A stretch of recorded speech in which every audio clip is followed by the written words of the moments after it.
Who's the vampire visitor waiting for Bella at her house? We've got the next chapter recap right now. Hi everyone, we're continuing our chapter by chapter recap of New Moon.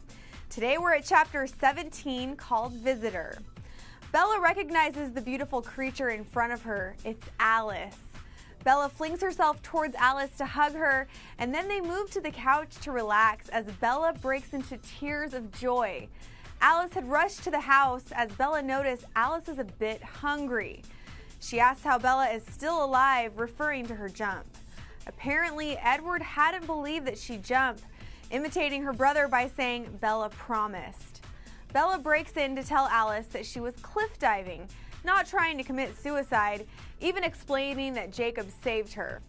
Alice is quite upset about something as she sniffs Bella, wondering who Bella was just fighting with outside. She decides not to lie, so Bella tells Alice that he's a werewolf. And she says that it explains the smell, but not her wrong vision of Bella dying. Bella continues to tell how Jake is a new werewolf and defends him, saying there's nothing wrong with wolves, when Alice says she's a magnet for danger. Then Bella tells Alice how the wolf pack has saved her from the vampires, and Alice insists on hearing the entire story. Soon after, Alice states that the Cullens leaving didn't help Bella at all.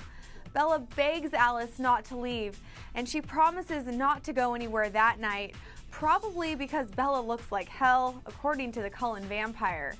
The phone rings. Bella brings Alice into the kitchen with her, where she answers the phone. It's Jake, making sure that she's still alive, and with the answer, he hangs up.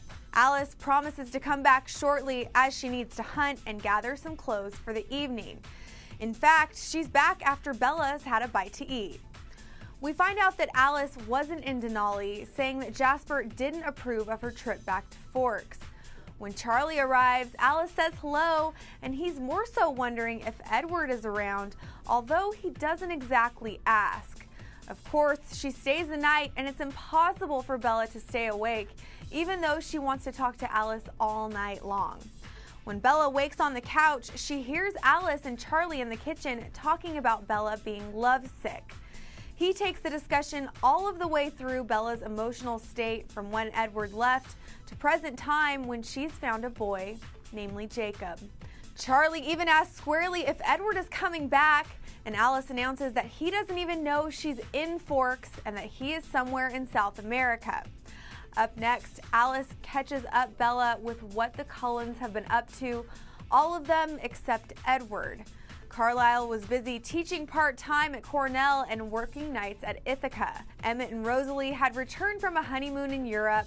Jasper was studying philosophy at Cornell, and Alice was researching about the asylum where she spent the last few years of her human life, revealing that her niece is still alive and that she couldn't figure out about her parents.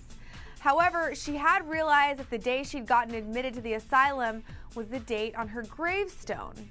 That night, Alice stays again as Charlie is quite busy figuring out things for Harry's funeral. They chit-chat about high school while Bella gets things done. The doorbell rings and they're both a bit surprised.